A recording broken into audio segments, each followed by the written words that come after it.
Boldwood presents The Other Woman, written by Amanda Brookfield and read by Phillida Nash and Emma Powell. The moral right of the author has been asserted. This performance is owned by Boldwood. Part 1. Fran, March 2019. Chapter 1. 1. After the front door has slammed, I do all the usual things. I take it steady. I make the bed, load the dishwasher, wipe the kitchen surfaces, pat some life into the sofa cushions, tidy the mess from Pete and Harry's football watching the night before, the cans of beer and pizza boxes, and run the hoover along the passageway to suck up any stray mud crumbs. It is only when I pile Suki's bowl with extra food, her tea as well as breakfast, that I realise there is a wobble inside me, ready to reduce me to a jelly if I let it. I am not a risk-taker. Life, Pete, has not allowed for that. And yet here I am. I breathe as much air into my lungs as I can and exhale slowly. Suki appears, threading her black tail between my shins, mewing. I bend down to touch her and she headbutts my hand, hungry for love as always. Her head is hard as a coconut and her whiskers prickly. "You'll be fine, you'll see," I whisper, glad she's just a cat and can't hear the catch in my throat. Upstairs, I set my phone to Jack's last message and place it beside the suitcase as I pack. I love the shortness of the list, the simplicity, the certainty. Passport, phone, money, some clothes, yourself. We can do this. I love you. Until tomorrow. Before leaving the house, I check the street like a spy from behind the sitting room curtains. If Mrs. Dawkins is taking Alfie, her doddery Frenchie, out, or Chatty Dave across the way is on his front step having a fag, then I'll have to be ready. I have thought of this, of course. Between us, Jack and I have done our best to think of everything, which is why it's taken so long to get to this moment. If the station wasn't so close, I'd splash out on a taxi. But money will be tight for a while, and the drama of baggage loading into a strange car, or that revving and motion outside the house, would draw attention in itself.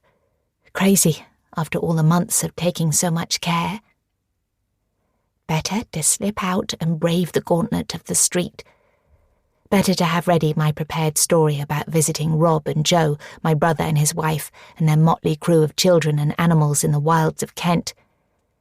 There's their new baby still to meet, 5-month-old little Marcus, and of course it's always lovely to see the twins.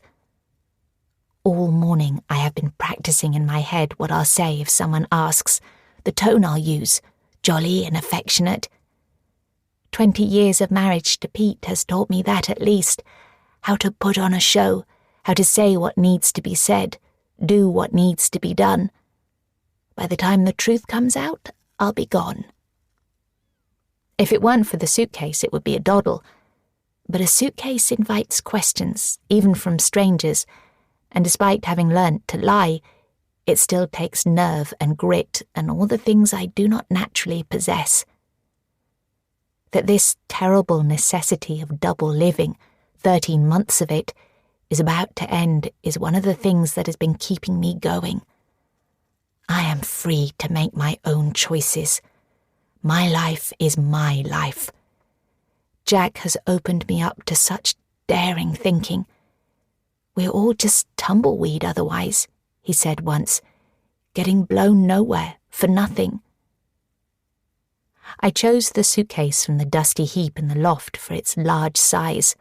Not used for years and with wonky wheels, I know it won't be missed. Only after I have finally left the house, passport and phone treble checked, the note for Pete propped on the mantelpiece, the one for Harry half under his pillow so Pete can't get to it first, the front door double locked, do I discover that the pull-out handle on the suitcase no longer extends properly either. But I am already in the street, sweating inside my overcoat, and it's too late to go back. The coast, mercifully, remains clear. I set off at a brisk pace in the direction of the high street, the case making a horrible rumpus over the paving stones behind me, shouting for all the attention I am trying my best to avoid. "I'm off to Rob and Joe's," I chant inside my head, matching the words to the pace of my walk. "To meet my new baby nephew, dum-de-dum-de-dum-de-dum." My brain butts in with an image of Harry 20 years ago, snug in the spotty blue baby carrier, a bag of stale crusts for the pigeons dangling from my fingers.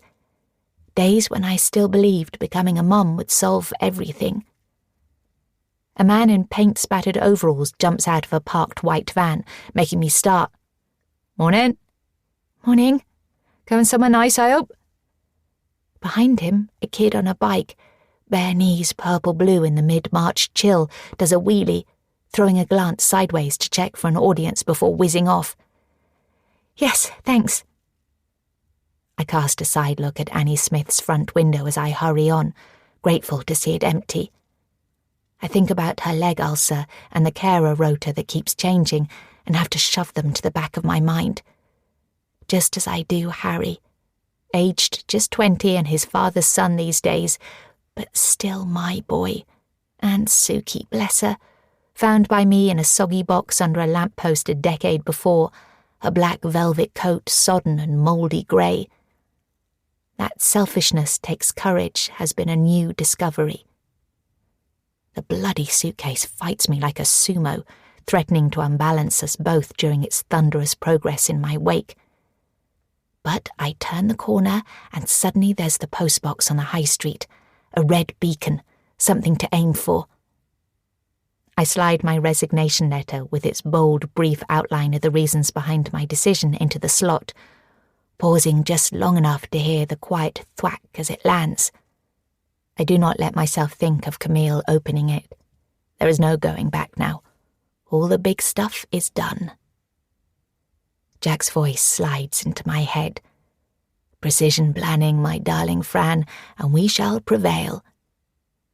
He's got such a voice. Low, sonorous, with delicious huskiness on the bottom notes. The moment I heard it, just over a year ago in the auction house, I thought, here is a man who never flaps, who never hurries, who's easy in his own skin. Here is a voice that I could listen to all day. Sometimes I've teased him about his untapped talent as a voiceover artist, all the money he could earn promoting washing powder and describing 4 different bits of a cooked rabbit on a plate for a TV cooking competition. He could make a bomb, I've joked. More of a bomb than he's clearly managed from his painting, that's for sure, though I never say that bit. I adore what I've been able to see of Jack's work. He's always reticent about showing me stuff, but it's obvious how brilliant he is. 5 dashes of a pencil and he can capture anything.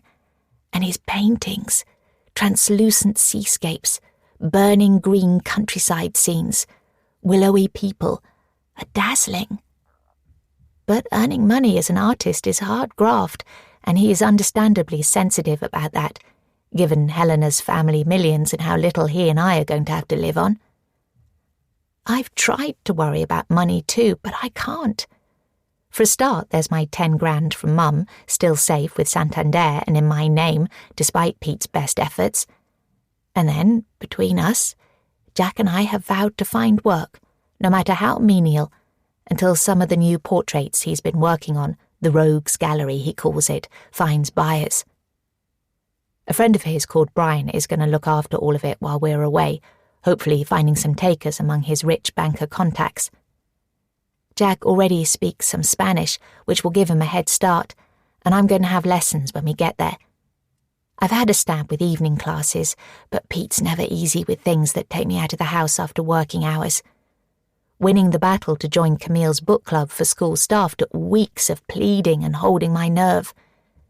It's a long time since he really flipped, but the threat is always there, always to be navigated. Even so, each monthly book gathering never fails to cause a rumpus. Abandoning me, are you? Aren't I interesting enough anymore? Best of all, Spain means Jack will have the paradise he says he has always dreamed of for his painting. The electric southern sunshine, the big blue skies, the old Moorish towns, the hillside groves of oranges, lemons, olives.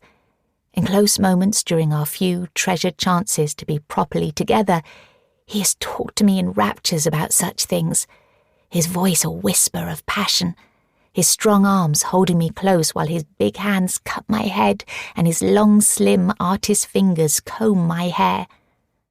Just to recall such times makes my skin tingle.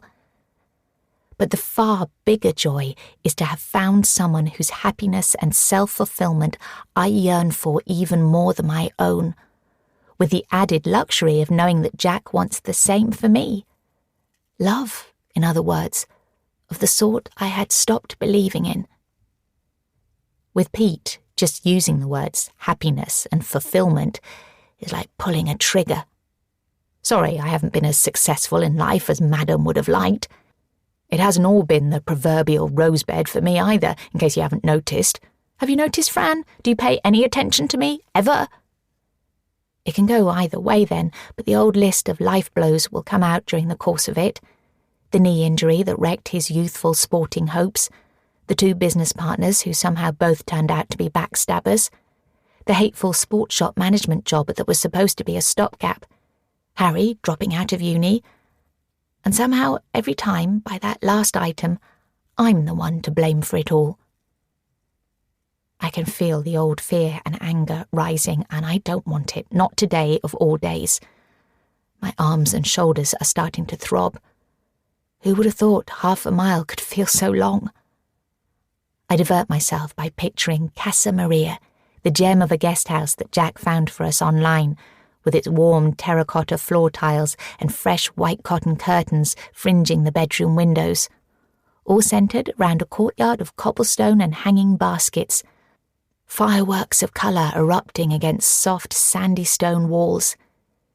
Jack says it's in the same part of Madrid as where his favourite painter, Sorolla, used to live, and that the artist's house is open to the public. Paying the place a visit, seeing all the family beach scenes Jack has shown me on his laptop, gauzy summer heat shimmering over blue and gold bands of sea, sand and sky, blowy dresses and parasols, bare-legged kids larking about in sparkling shallows, is high on our to-do list. As is moving from the guest house into our own home just as soon as we are able, having our own courtyard maybe, our own hanging baskets of flaming pallets. Suddenly, the first rocket of real hot excitement is shooting up through my innards, one of those electric shocks of rip-your-clothes-off lust and loving certainty which has kept Jack and I going this past year, and which we both like to joke will wear off soon, though there's been no sign yet. The idea of just having a room to ourselves makes us both giddy. A basin, a shower, a bed, the chance to breathe the same air all day, all night. No goodbyes, no secrecy, no heartache. The need to cross the high street brings me back to earth. The case takes 2 hands and all my strength, grappling with it over the uneven curb, round the pothole that has been there forever and up onto the other side, my overstuffed handbag and carry-on toppling unhelpfully off my shoulders throughout. I grit my teeth as I struggle, reminding myself again of how hard Jack and I have worked to reach this day. The patience it has taken, the good sense, the attention to detail. We're like 2 parachutists. We agreed last time we talked. Every conceivable safety check carried out, every preparation made, poised in the open door of a plane and ready to jump. When my mobile pings in my pocket, I stop so suddenly that a man and a glossy spaniel bouncing on its lead almost trip over me as they swerve past. I fumble for my phone with shaking hands. Jack and I, needing to concentrate on our separate exit strategies, not wanting any extra risks, have agreed on no communications until the airport, except in the case of an emergency. Dark scenarios are already scudding across my imagination, including Pete needing something particular as is his wont, a document from a filing cabinet, or a receipt, or one of his moans about all the crap at work. If I don't reply to the message, he'll call. Then he'll hear the traffic and ask where I am, and if I opt not to answer, he'll try again and again and again. Pete not being one to give up on anything, not even when he should. Least of all then, in fact. Seeing it's from Mel, I let out a groan of relief. Good luck. You are the bravest. Remember, love conquers all. Can't wait to come and visit. Kiss. And you're the best friend ever. I type back hastily, my fingers like spaghetti. Mel is my rock, a friend since our sixth form days, and with enough issues of her own for Pete not to judge her a threat. She's the only one who knows about Jack, as well as everything else, which is why she's been such a support in all the madness. It is in her flat that Jack and I have been able to meet, to be close, to plot our escape. I had a kiss and a fingers crossed emoji before pressing send, then set off with such a fresh burst of energy that I trip over my own feet and almost go sprawling. I shout a string of expletives, earning a glare from a wan young man at a bus stop jigging a newborn in a papoose. I offer him a sheepish smile, noting that he's in that early, crazy, protective phase of parenthood. No ugliness allowed, no suffering, no disappointment. Just like me, once upon a time. I walk on more slowly, trying to shut out thoughts of all the things that can still go wrong. Cancelled trains, terrorist attacks, a meteor hitting South London, or the wheels literally falling off my stupid case. I'd have to ask strangers for help then, big time. In fact, I'd probably just hail a cab for the entire journey, blow the cost. Standing before the train departures board a few minutes later, the illuminated on-time notifications glittering at me like miracles, something inside me starts to relax. I catch a glimpse of myself in the glass of an advertising hoarding as I head for the platform. I see a petite 42-year-old woman with a pale face, light green eyes and long brown hair. I see a woman in her prime, with a train and a plane to catch. In the last months of her illness, Mum liked to talk to me and Rob about the importance of having a sense of purpose in life, not wasting any time. Her voice wistful from the battles with depression which had kicked in back when our father died and never quite let go. My life-loving, super-smart elder brother hardly needed telling, but I was the one with fewer excuses, the one who was never exactly blazed a trail, marrying at just 21, muddling and fudging through low-key primary school teaching jobs, bottling in all the secret mess of things with Pete. I stay by the hoarding so I can keep looking at the reflection.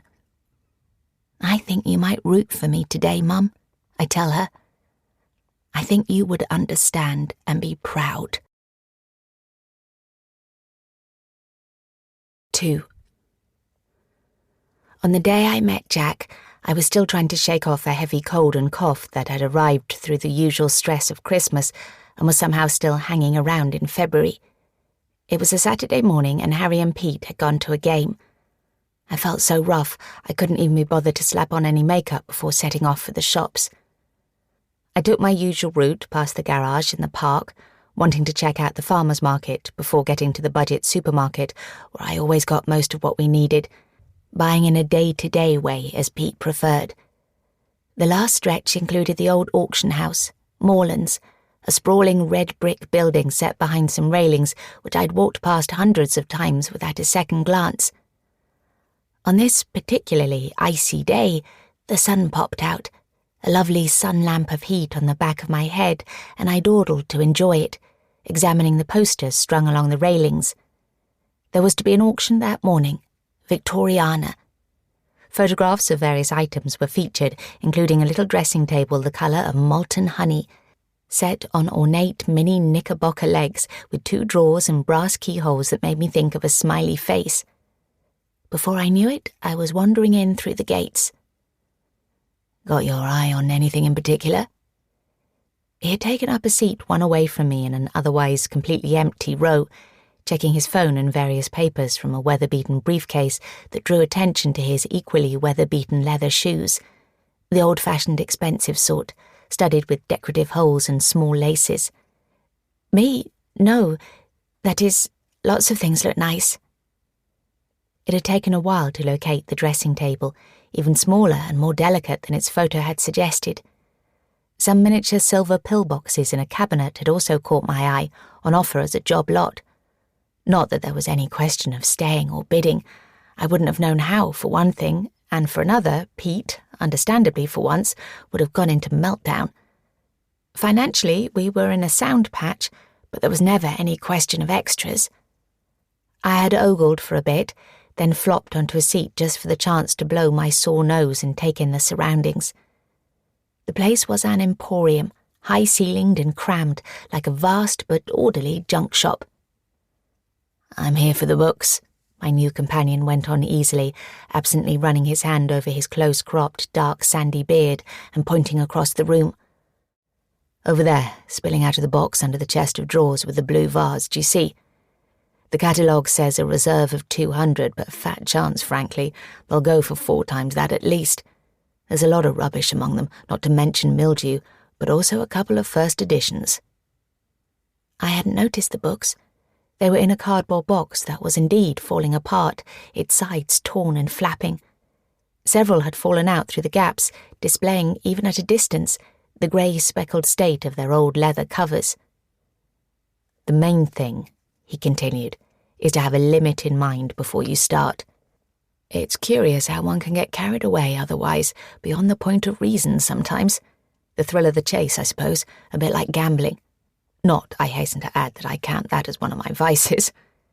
He shot me a proper smile then, a glint of mischief flaring in strong blue eyes that caused me, momentarily, both to lament the worse-than-usual plainness of my face, not even the faint teenage acne scars covered up with a dab of foundation, and yet to be aware of the utter absurdity of doing so. He was just killing time, like me. Get over yourself, Fran. "So you've already got a limit in mind, then?" "Ah," the grin became more circumspect. "Well, in this case, my wife does, and it is on her behalf that I am here." "So is your wife really into books?" "Yes, or at least she likes collecting them. Collecting is a hobby of hers, and sending me on errands, that's another hobby." He laughed with a ruefulness I interpreted as husbandly affection, shaking a mop of hair that was a darker chestnut and much more unruly than his beard. As he pushed a clump of it further back off his forehead, I noticed the wedding band on his 4th finger, thick as a curtain ring and gleaming gold. There was a faint air of languor about him, or maybe some inner weariness, it was hard to tell. His legs were long, clearly something of a struggle to keep comfy within the tight space allocated between the rows of chairs, and his frame was still notably youthful and slim, though he had to be in his late 40s, I decided, thanks to the specks of silver dotting his temples and the creases in the corners of his eyes. During the course of talking, he had shifted position to face me, one leg crossed over the other, drawing attention to the neat delineation of his kneecaps pushing through the brown material of his trousers. He was wearing a crumpled white-collared shirt, the top button open, the sleeves rolled up unevenly to the elbows, displaying lean, pale, faintly freckled forearms. I decided the wife was elegantly pale and slim too, that they were one of those ultra-healthy, well-to-do couples who would look the same at 70 as they had at 30. Unlike me, with my curves all over the place and Pete's belly sticking out so far over the top of his belt these days that sometimes I would think to myself, well, now at least you know what it was like to carry Harry all those months. Jack only told me much later that it was the morning after one of their very worst nights, a new low after a history of so many. Helena, using the pretext of a visiting friend to drink all afternoon, had picked a late-night fight, only getting more enraged at his attempts to defuse it. A terrible climax had been reached when she barged into his studio to wreak havoc, using a red felt-tip pen to scrawl the words "your crap" across his best work. The ambiguity of the "your" had almost upset him more than anything, Jack claimed, nobly trying to make light of it, possessive pronoun or misspelling. It was typical of Helena, he said, to be slapdash and doubly cruel. And still she does not reveal her hand. Jack lobbed the sentence across the empty chair between us like a mock accusation, surprising me because I thought we were done. I know, he cried. "Maybe it's the book she's after. Maybe she's a rival. Maybe I am consorting with an enemy. In which case, we should indeed desist from all communication forthwith." He mimed, zipping his lips shut, and folded his arms across his chest, the startling blue eyes flashing with faux affront. I suppose a part of me was already falling. Not that you know such things at the time. It's only looking back that life starts to make any sense. Like Pete blowing into my small circle of teenage girlfriends like a gust of fresh air, all cheek and cheerfulness, not seeming to mind the still patchy state of my face, like the other boys. Not minding anything, in fact, except that I was a willing kisser and a talent scout was talking about him to his league footy coach. Ours was a big West London day school, and he was its established star athlete. 17, brown-eyed, black-haired, and lean as a whippet.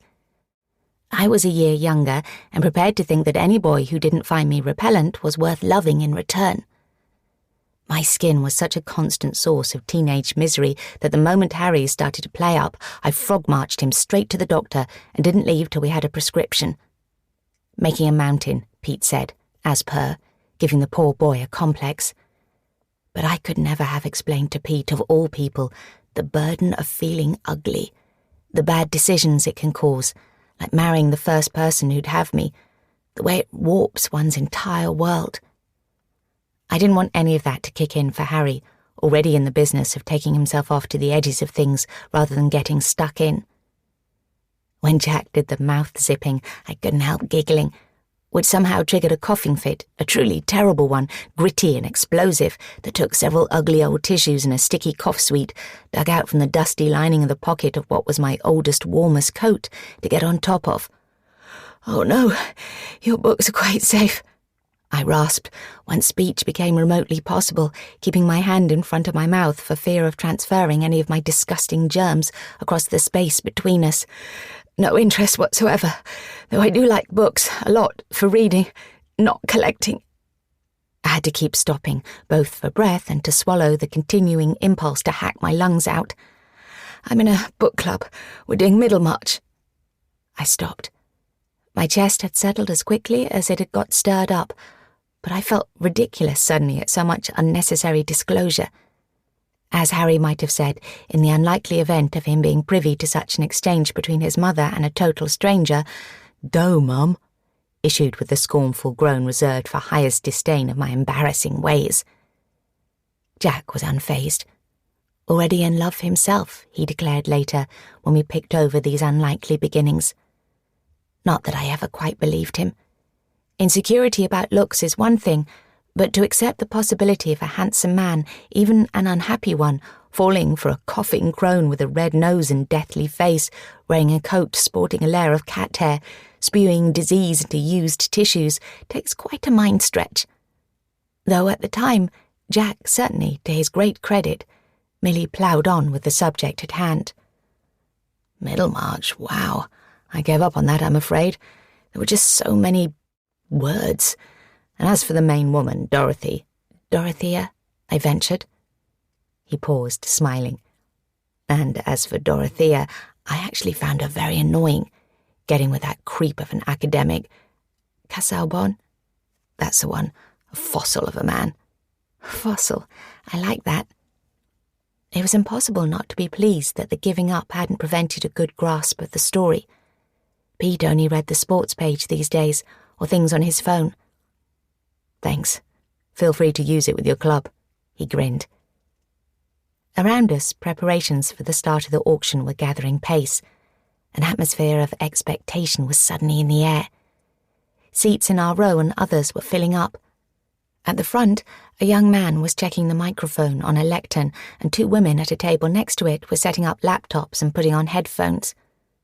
"For the phone bids," said Jack, watching where I was looking. "Okay, I see. I'm Jack, by the way, Jack Aspen. Nice to meet you." He reached across the empty seat to shake hands.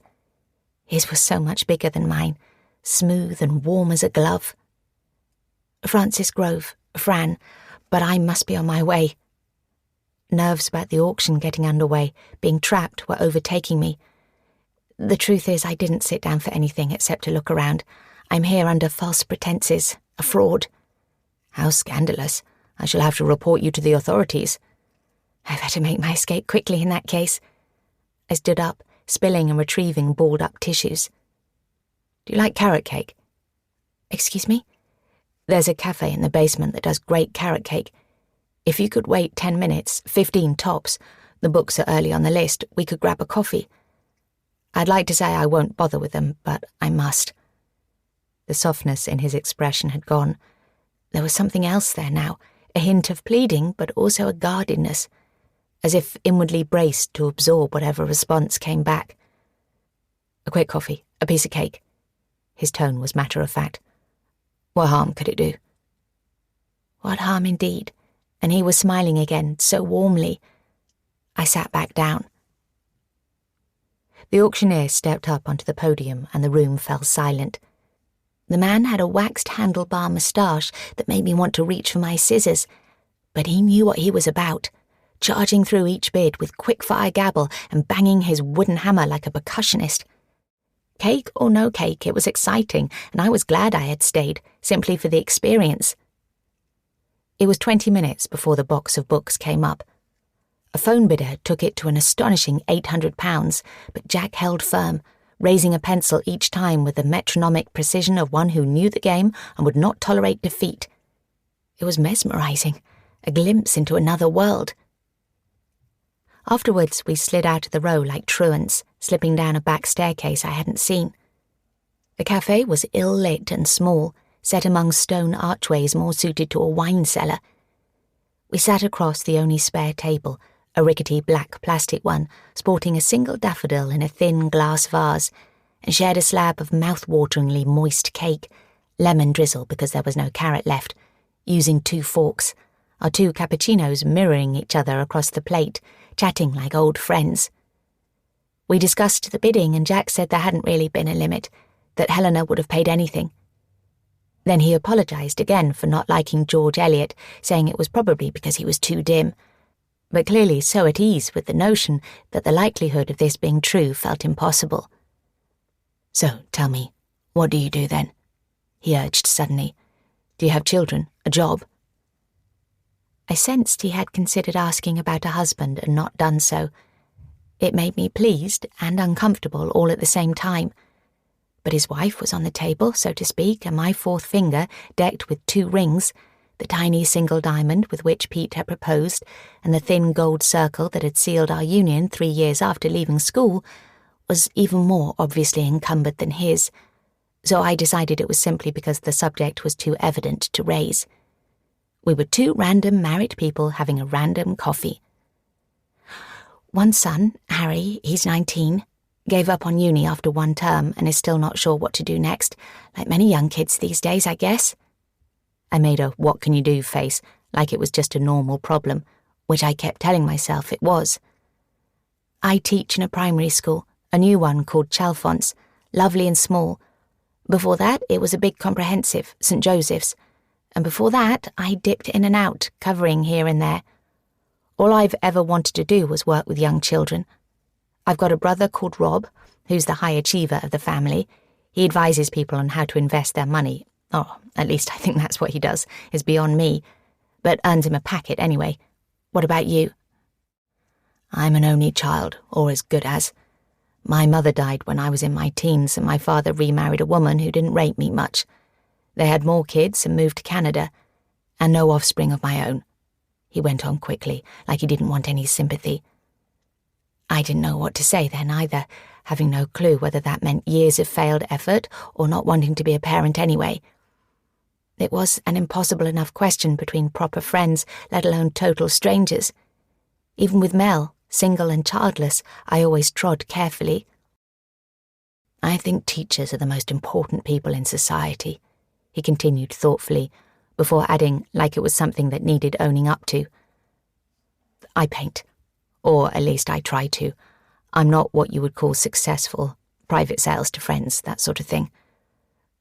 Though it's hard to know what success really is when it comes to art, don't you agree? There was a sudden defensiveness in his tone, such a wariness of being judged that my heart went out to him.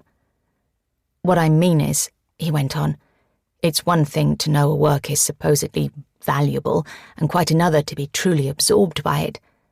Like with a painting worth millions, you can stare at it till your eyes boggle, but if it isn't pushing your buttons, it isn't pushing your buttons. No, that's so true.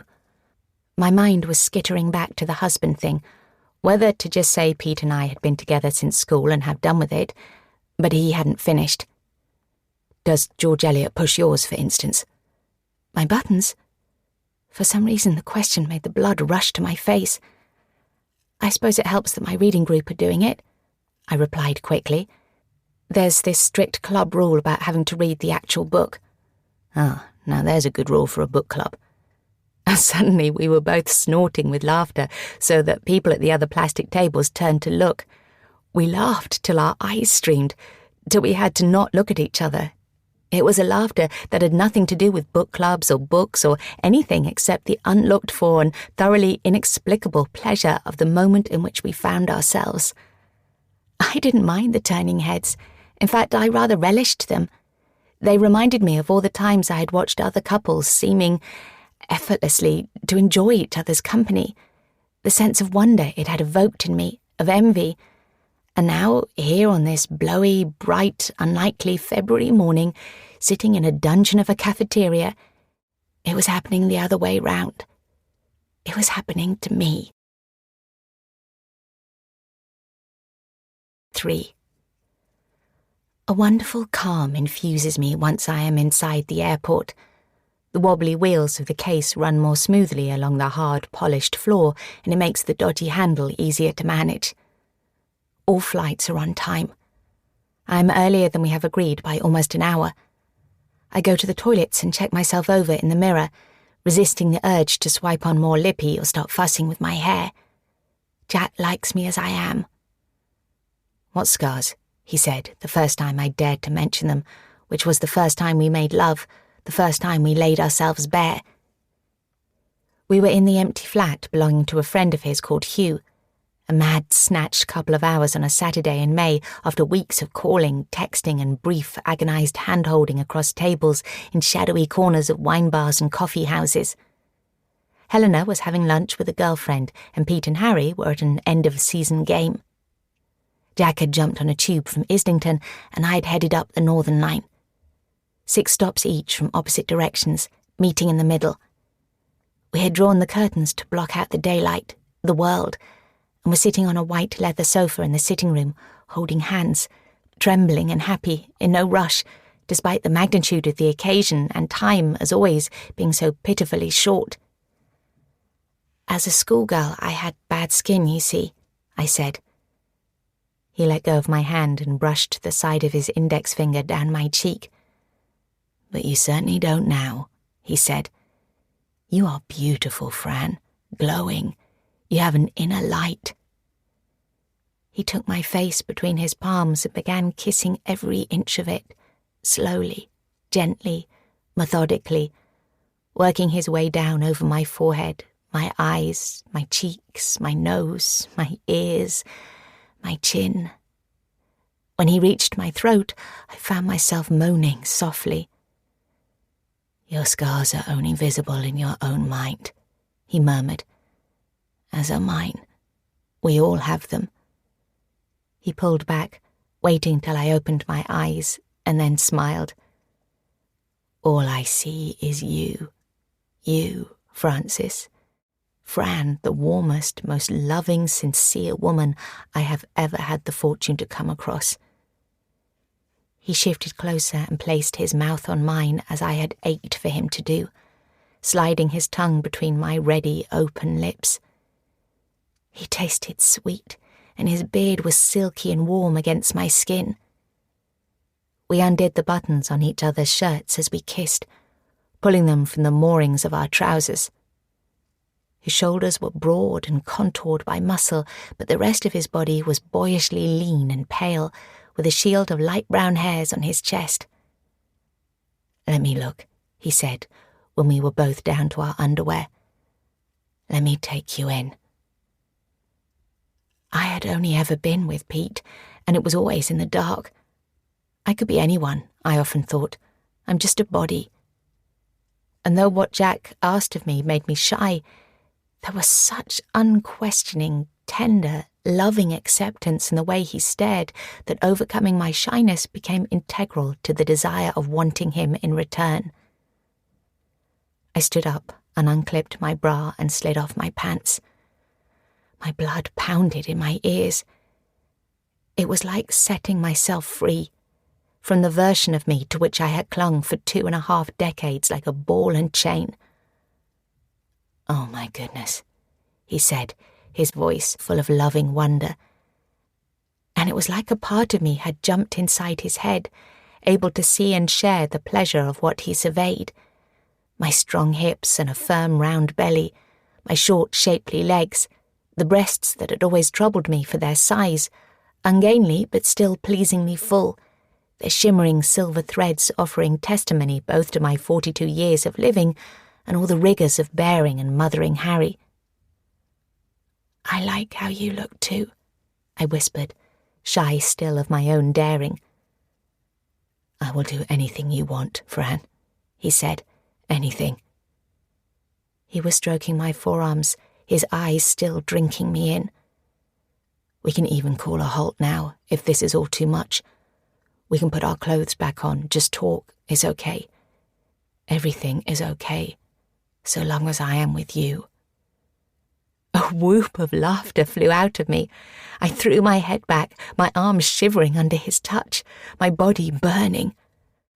Right from the get-go, Pete's approach to sex was to assert his superior strength, to take what he wanted when he wanted.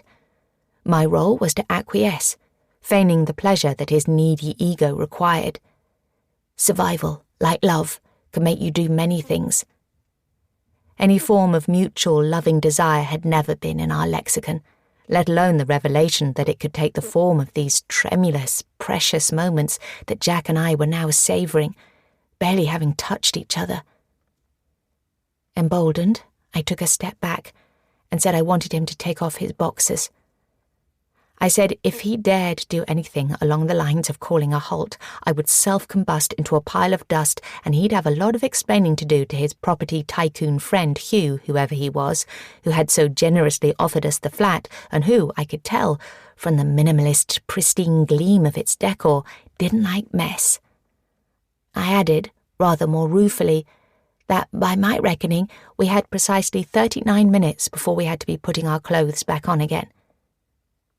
"It's Mackay, Hugh Mackay, and he doesn't live here," Jack said huskily, standing up and removing his boxes in one swift movement, and then lifting me onto his hips.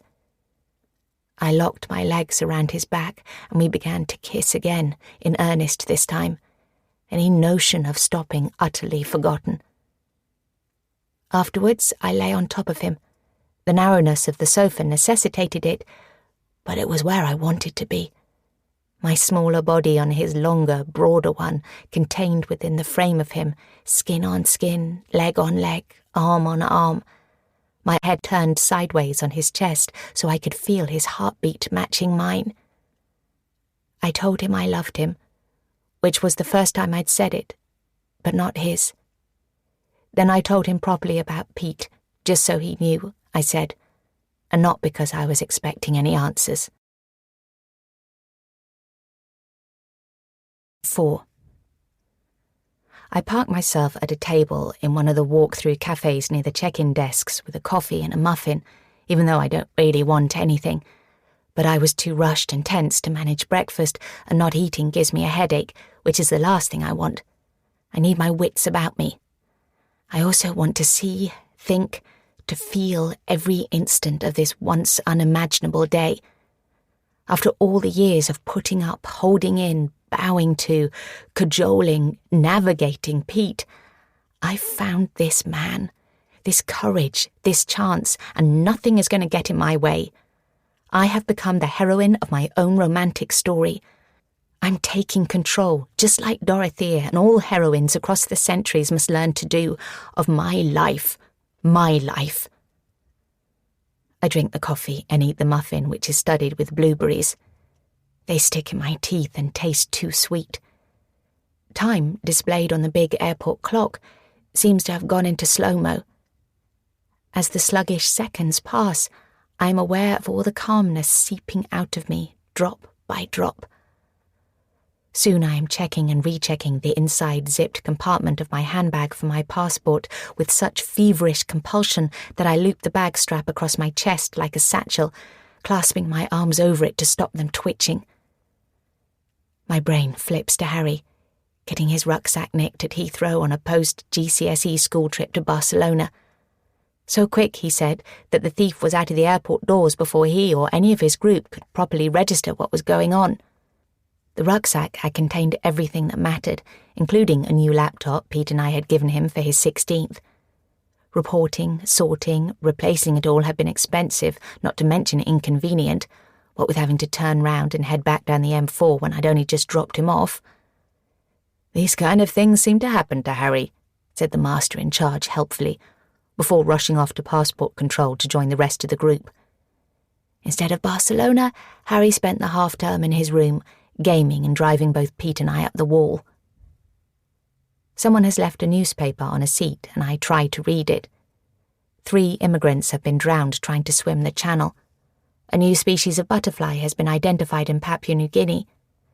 Scientists have photographed another black hole 30 million light-years away, a glowing donut with a dark nothingness at its heart that gives me the shivers. In Penge, police have arrested a terrorist suspect. Only 5 miles from my own front door, except it's not mine anymore, I remind myself with a jolt. It's just Pete's. And Harry's, of course, bless him, until he gets properly on his feet and can make his own way in the world. An ache for my boy flares, so bad that I have to squeeze my eyes shut until it passes. Leaving him is temporary, I remind myself, a necessity, until everything gets worked out. In the meantime, I am asking for nothing, not even a divorce, and neither is Jack. That guilt and desperation can make you big-hearted has been yet another recent discovery, but the truth is, neither of us can face the messy horror of it. Jack says Helena would deploy hotshot lawyers and tie him into knots for being a kept man, which I can fully believe after all that he has told me about her quantities of money and the constant attempts to belittle him. While Pete... But I can't even bring myself to imagine Pete's reactions. Another reason to be as far away as possible. It's been a while, many years since he really flipped out, but the possibility hovers, a dark cloud, over everything.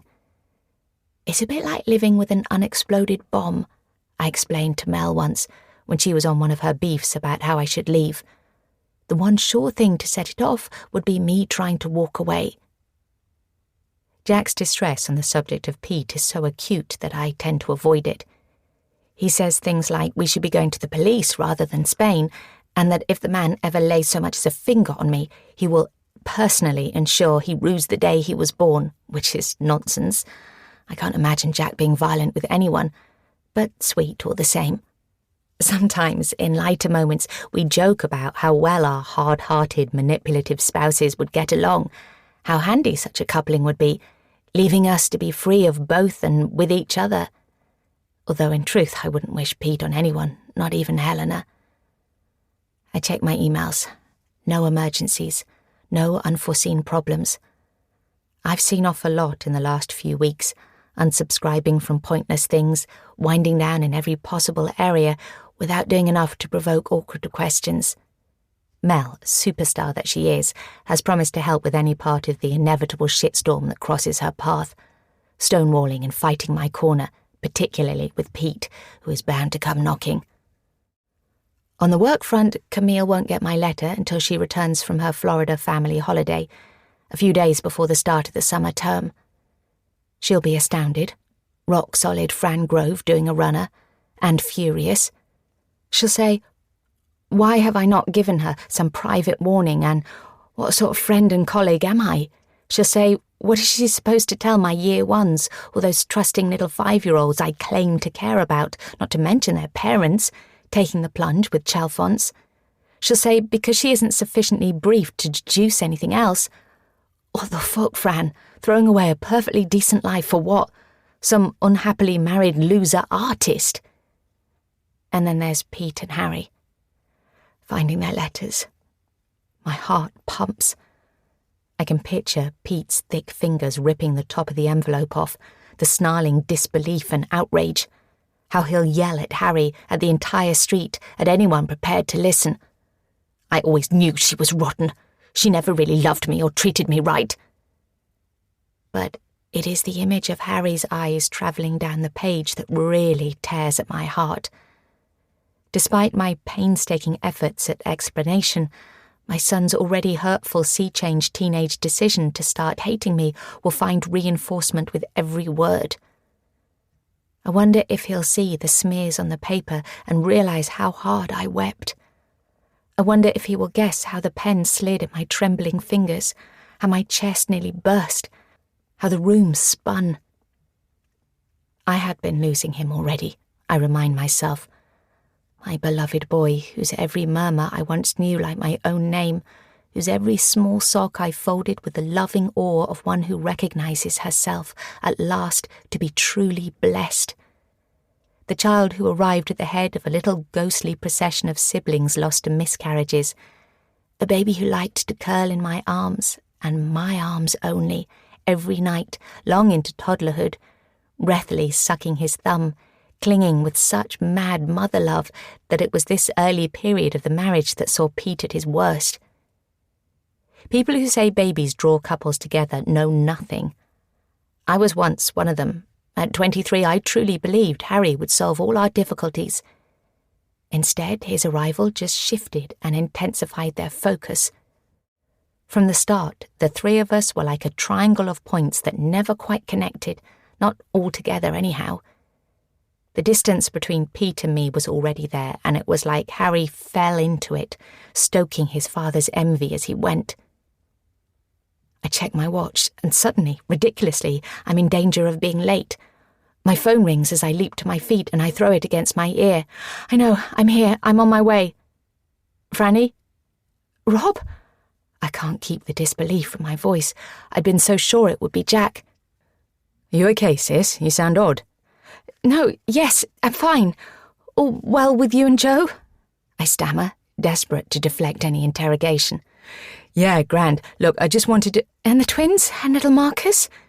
I'm scanning the concourse as I speak, juggling my mobile in order to sling the carry-on securely over one shoulder before grabbing the case. Oh yes, all good. Except, of course, the little bugger doesn't sleep, he adds, his voice soft with love.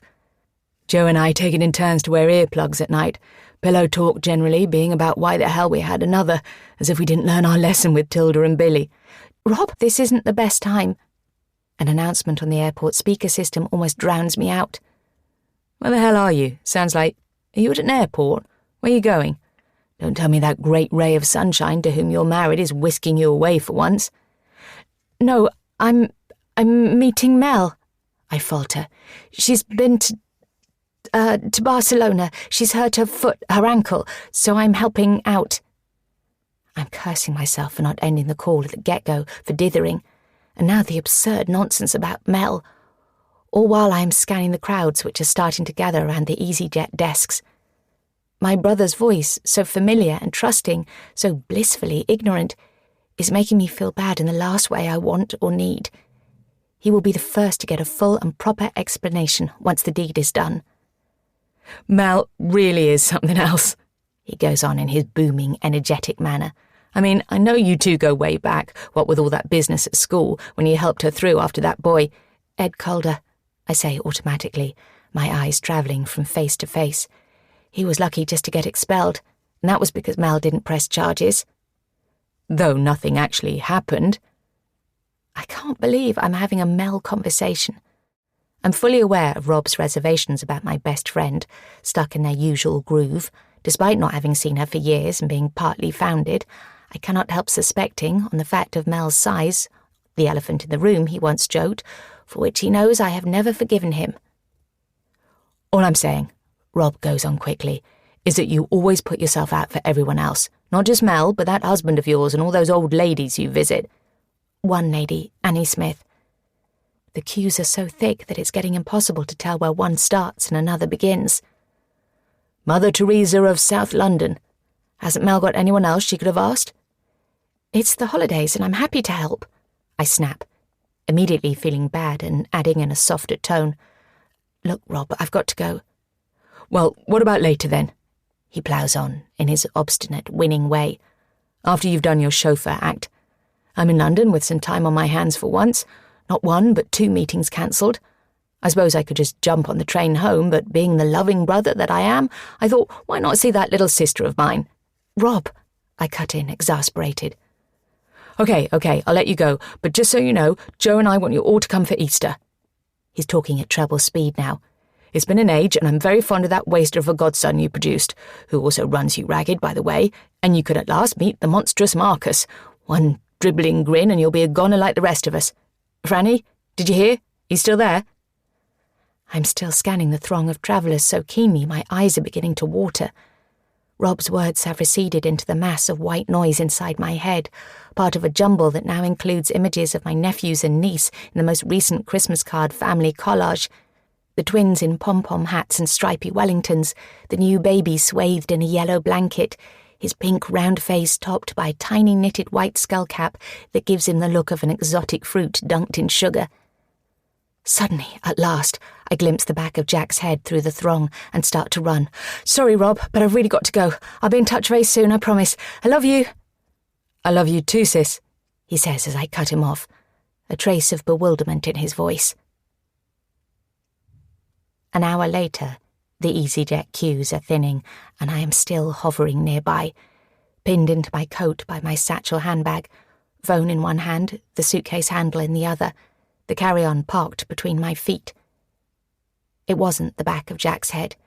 It was quite a different person, a man with brown hair, as tall as Jack but beardless, several years younger and from Germany, as it turned out, once he started speaking to a blonde woman who strode towards him from the direction of the toilets.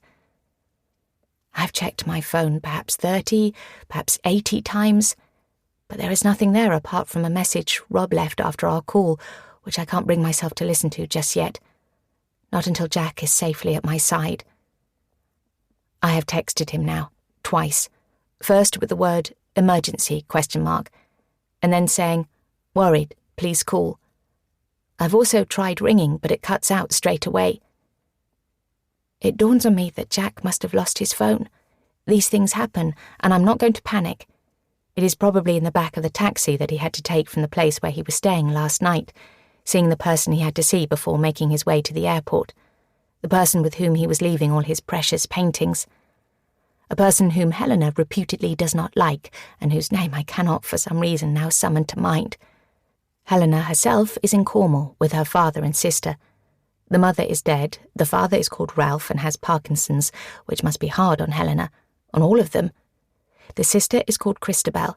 She is older and expecting a baby. My brain is like a flapping sail, untethered. Brian, that's it. Jack spent the evening with Brian, who knows there is a plane to catch but not the reasons behind it. Helena is returning to London this afternoon, by which time we will be long gone. I can feel the muffin sitting like glue in my stomach. I need, badly, to pee, but dare not leave my post. If Jack has no phone, then even a few minutes away could be fatal. He might turn up and think I have already checked in or gone through passport control. Worse, he might imagine I have changed my mind and have his own panic attack. He will be in a lather somewhere, and it is my job, my own act of love, to stay contrastingly calm. Whatever we face it together. That has been our mantra. Nothing about that can or ever will change. There is only one girl now at the EasyJet desk advertising our Madrid flight. She is busy on her phone. On the main notice board, the final call sign has started flashing. My heart hammers. My phone slides in my gripped fingers. I could still go for it. Leg it to the girl, to the gate, to the plane, plead with the crew, on my knees if necessary, to make the plane wait. Jack is coming. I know he is coming. I stare at my phone. We are 2 hours beyond the agreed meeting time. He would contact me now if he could. He would never, ever leave me like this, hanging. That is why I know his phone has been lost or taken. But maybe other things have been taken too. Maybe he's been mugged. Maybe he's lying in an alleyway somewhere, unconscious. Maybe he's been stabbed. Maybe he's bleeding out with no one at his side to tell him he is loved. I'm so hot inside my coat. My head is exploding. I cannot move. The big digital airport clock is playing tricks again, speeding up now, hurtling me towards a point of no return. I need the seconds to stop. I need a delay. I squeeze my eyes shut and pray for a fault to be found with the plane. Brakes, indicators, wing flaps, toilet blockage. I don't care what. I pray harder than I ever have in my life for anything. Except Harry, of course. Most precious cargo after all the years of early bleedings and dashed hopes. When I flutter my eyes open, the flashing sign has been replaced by the words, "Gate closed." A different girl is sitting at the check-in desk with a new flight number behind her head. A fresh group of travellers is starting to queue. I could barge through them, I could plead. Or I could remain waiting. I watch the new crowd thicken. I decide that when the chance arises, I will ask about the next flight to Madrid, when it leaves, and the possibility of securing 2 seats. Jack will come soon, I know he will. I picture his face, the haggard look he gets when the stress with Helena is bad and he's trying to hide it from me. The mournfulness, like a weight in his beautiful blue eyes. He will be so relieved to see me here, so happy. His expression will light up as he kisses me, leaving the tingle of his beard on my lips. The apologies and love will pour out of him. "You are my brave, darling girl, Fran," he will say in his sweet, slightly grand way. "Thank you for waiting, for keeping faith. I would be nowhere without you, nowhere. I have found you now, and I will never let you go." 5. I'm on the train, not sitting, but standing by the door, hunched inside my coat, hoiking my case out of the way of the steady traffic to and from the buffet car. An icy draught is blowing in from somewhere, cold steel on the back of my neck. It is only 4 in the afternoon, but the skies are pink-tinged and murky with the promise of nightfall. I cannot look out. I cannot bear to see the same landscape sliding past, the same world of this morning, but utterly changed. I drop my gaze to my feet, to the scuffed suede tips of my boots, the slight bulge of my big toes, the grey smudge left by a dribble of olive oil the day after I had bought them. "Don't move," instructed Jack, seeing what had happened.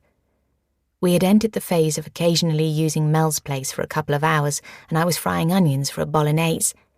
Jack was sitting on a kitchen chair, reading out funny snippets from a newspaper he had picked up on the tube. We were like a proper couple, an ordinary couple. Spaghetti and a bottle of Rioja, as comfy chatting as silent. The luxury of normality infusing us both like a balm. Jack grabbed a roll of kitchen paper and knelt at my feet, pressing piece after piece against the blob of oil. "To soak up the worst," he said, while I stared down at the neat circles of rich brown hair spiralling out of his crown, laughing and saying, "A beautiful man on bended knee, what more could a girl want?" Then suddenly he was tossing aside the bits of kitchen paper and kissing the boots instead, followed by my calves and shins, working his way up until the hem of my skirt was brushing his face. "You might want to turn those onions off for a moment," he said.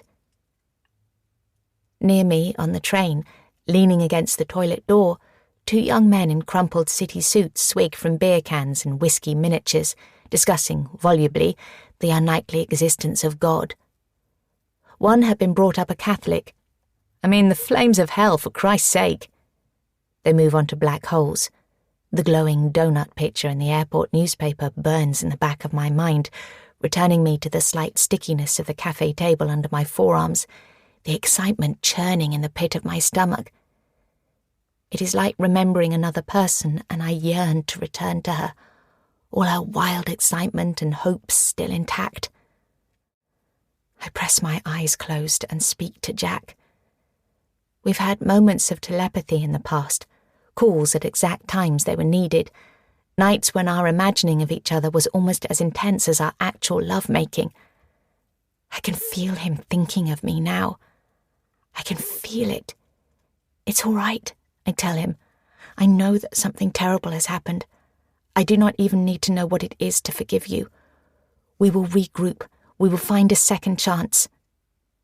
The train, suddenly and for no discernible reason, grinds to a standstill, reminding me with a sickening lurch that I am in a race against time. Even now, Pete and Harry, whose 2-week work experience in the sports shop has somehow run on for 11 months, will be closing the tills, checking their pockets for their phones, preparing to lock up. Their commute east is roughly 40 minutes, an hour if I'm lucky. My remaining journey time, with no glitches, should be half an hour. At best, I will have a 10-minute window before they get home. Only an idiot would have gone for it. With each passing minute at the airport, it had got harder to think straight. There were too many options, whether to carry on waiting, whether to make my way to Madrid on my own, whether to flee to Mel's, or simply scramble home while I still could, regroup until Jack could explain what had gone so badly wrong. Bridges were burning, but it seemed to me, standing dazed and alone in the swirling maelstrom of the departures concourse, that I could still put the fires out, still do enough to buy Jack and I more time. I wasted precious minutes hauling the suitcase to a left luggage locker and then changing my mind. I badly wanted to leave it. It was so big, such an encumbrance. Somehow it had started to feel integral to the failure of the day. And I also longed to leave something solid in the airport, some marker of intent to return. It was the image of all the telltale little gaps on the shelves at home that stopped me. The silver knickknacks of my mother's that I'd been unable to resist packing, along with a couple of treasured family photos, including the one of Harry blowing out 2 candles on his 2nd birthday, his little cheeks puffed as golf balls, his face creased with an expression of earnest intensity, reserved these days for sessions on his laptop. I might be able to bluster responses to queries about the odd half-empty drawer and extra wardrobe space, but Pete, eagle-eyed, despite the obsession with his own needs and miseries, would spot such a quantity of obvious blanks in an instant. One of the suited young men widens his eyes, and I realise I've been staring. "Jack, sweetheart, where are you? Have you died?" I tighten my throat muscles to stop the threat of tears. I cannot cry, not now, not yet. My phone is quiet as a tomb, my fingers round it cold. But Jack may yet contact me. All can still be well. Even the possibility of returning to Gatwick remains. We could sleep at the airport if necessary, propped against each other, like the 2 weary travellers we are. The delay might even be fun, part of the adventure. My frayed heart canters. With creaky sighs, the train at last starts to move. I stare bleakly at my phone screen. The notification of Rob's message is still there. I recall all Jack's and my painstaking efforts to be sensible about how we corresponded. Deletions of messages, no voicemails, no photos. We ruled out getting second phones, reckoning that the risks of being tripped up, especially for me, outweighed the advantages. It wasn't for long, we reasoned, and we had our brief encounters at Mel's place to keep us sane. Our priority was to stay in control of the situation until we could escape it. There would be no avoiding the explosions, the carnage that would eventually follow, but at least we would be in charge of, and at a safe distance from, the detonation. I press on Rob's voicemail message and put the phone against my ear. "I just hope Mel appreciates you, is all I can say." I can hear the edge of hurt in his voice. "Let me know about Easter, okay? You're all welcome for the whole weekend if you fancy it. You could apply your talents to clues for the Easter egg hunt. Remember how Billy and Tilda loved that last time? And look, would you be Marcus's godmother? That's why I was hoping to see you today, actually, to ask properly. It will be a naming ceremony, like with the twins, but this time Joe and I have decided to throw godparents in for good measure. The other 2 might even get some retrospective ones while we're at it. The more people looking out for your kids, the better, right? And Joe's got all those God-fearing sisters to keep happy. Anyway, call me when you can, okay?" There was a second of silence before the message cut out, as if a part of him had half hoped for an answer. 6. "So what exactly does your pal Hugh use this place for? I mean, it's still so clean and empty, like no one is ever here. It's just one of his investments for renting out, but he hasn't got around to it yet, Jack explained ruefully. He's already got a house in Hampstead, a flat in New York, and a place in Toulon, which he jokingly calls the Shack, even though it's got 8 bedrooms and a swimming pool. Wow, how does anyone even have time for 3 homes? I guess he doesn't, Jack laughed. And in the meantime, he gives you a free pass to come here because Helena helped with the furnishings. He doesn't know about us, Jack admitted with a sigh. All I did was sneak off and get an extra set of keys cut from Helena's. He shook his head, an expression of dazed disbelief clouding his face. I know, it's all crazy, I murmured, squeezing his hand, loving him all the more for how at one we were in hating the thickening duplicities. Hugh's more Helena's friend than mine, actually, he confessed. They grew up in Suffolk together, went to the same birthday parties as kids, that sort of thing. An image of Helena floated across my mind, pieced together from other such fragments and the occasional glimpse of an elegant blonde woman in pictures on Jack's phone. I envisaged her now, skipping through her rose-tinted life, apparently taking all that she wanted as she went, including men, including Jack. A woman clearly brought up to believe the world was there to do her bidding. Jack must have liked that about her once. A part of me wanted to ask him if that was the case, but also not to know. Knowing would have brought Helena into our precious space, defiling it. It did make me wonder, though, just for a moment, what he didn't say, the degree to which he filtered things, just like I did about Pete. It was a gleaming, breezy June Saturday morning and our second time at the flat. On this occasion, we had carved out the luxury of a full hour and a half. I was supposedly at Mel's having a crisis coffee about her over-demanding mother, and Jack had a big chunk of freedom thanks to Helena going to visit a great-aunt in Cambridge. We had sat in a square of sun on the sofa for 10 minutes and then ventured, hand in hand, down the corridor and into the third, smallest bedroom, where I had spread a small bathroom towel on top of the covers for us to make love on, a detail of precaution and planning which had prompted Jack, seeing me pull the towel from my shoulder bag, to gasp with admiration. "You think of everything, Fran," he cried, pulling me into his arms. "Christ, how could anyone not love you?" The spare room was the plainest in the apartment, little more than a chic box, with ceiling lights and several large landscape paintings ranged round the walls like windows. It felt blissfully sealed in and safe, a wonderful contrast to the gnawing and increasingly demeaning sense of stealth still dogging our other encounters, so snatched and furtive, brushing hands and kissing in grimy corners, behind trees in parks, and one terrible, quickly abandoned attempt to have a cup of tea at mine when I couldn't relax for fear of Pete barging in through the front door. It was no way to be with someone you cared about, let alone someone you were starting to love with every ounce of your being.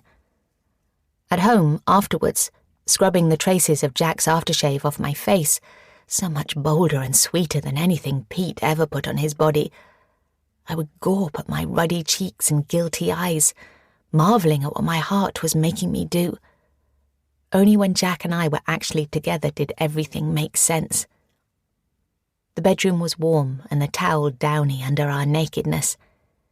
Jack talked softly as we touched, as fearless with his words as the positions he nudged and rolled and shifted me into for our love-making. The effortless pleasure we took in each other was stupefying. "I don't understand it," I said as we lay side by side afterwards, our bodies damp, only the knuckles of our nearest hands lightly touching. "Me neither." "It's like you've unlocked me." "That's good," he laughed softly. "I don't think I've got the words for what you've done to me. Made me hope, perhaps." He picked up my hand and kissed the fingertips one by one. "Love is a lot like hope, don't you think?" "Yes, I do. I totally do." I rolled over and nuzzled his arm before flopping back so we were side by side again. "But I still don't really understand why it is happening. We couldn't be more different. You with your arty genius and me stuck in a classroom." I said the words fondly. Jack knew I loved my job, the respite it had provided over the years. You don't even like children, I added softly. I've never said that, he murmured. I guess you haven't. Helena couldn't, but was clear she never wanted to anyway, and I was okay with it. I mean, as an artist, you have to lead quite a selfish life in many ways, putting the work first. Oh, I see. I hesitated, curious but wary again of pushing too hard about his home life, not wanting to intrude beyond what he wished to share. And now? Now I'm not okay with anything, except you. Thank God I met you. Talk about luck, that day at the auction house. He rolled onto his side and pulled me closer, clasping me so tightly it hurt. Or serendipity, I whispered.